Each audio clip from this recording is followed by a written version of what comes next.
Welcome to Dreamwings. एक वक्त की बात है कि खूब से जादुई सल्तनत थी जिसका नाम था नूरस्तान। इस सल्तनत में हर तरफ रोशनी, खुशी और परियों का राज था।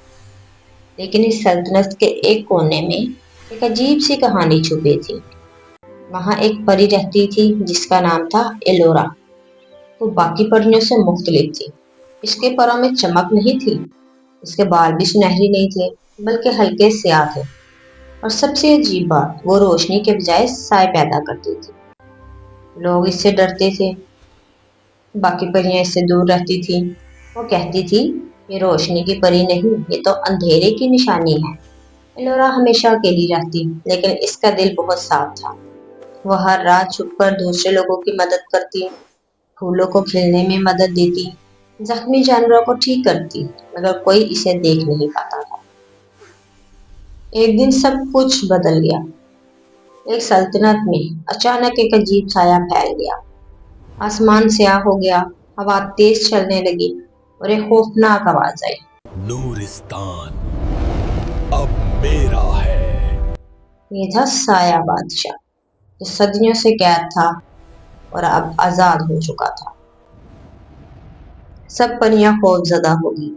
रोशनी वाली परियां इसका मुकाबला ना कर सकी, इनकी ताकत कमजोर पड़ने लगी, सल्तनत तबाह होने लगी। तब एक बुरी परी ने कहा, इसे सिर्फ एक ही हरा सकता है, वो जिसमें अंधेरे की ताकत हो। सब हैरान हो गई, क्या एलोरा?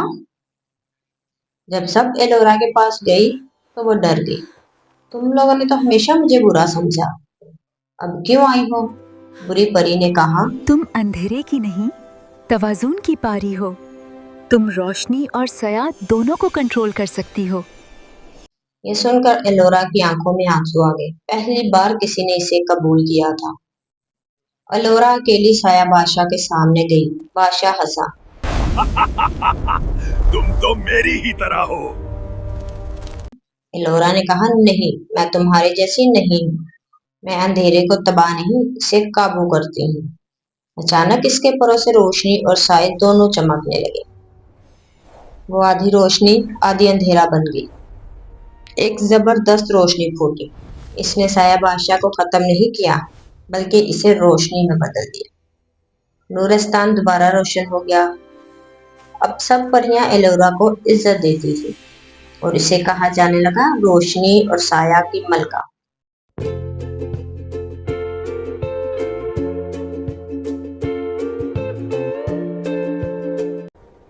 कभी कभी जो लोग मुख्तलिफ होते हैं वही सबसे खास होते हैं। जो चीज हमें कमजोरी लगती है, वही हमारी सबसे बड़ी ताकत बन सकती है।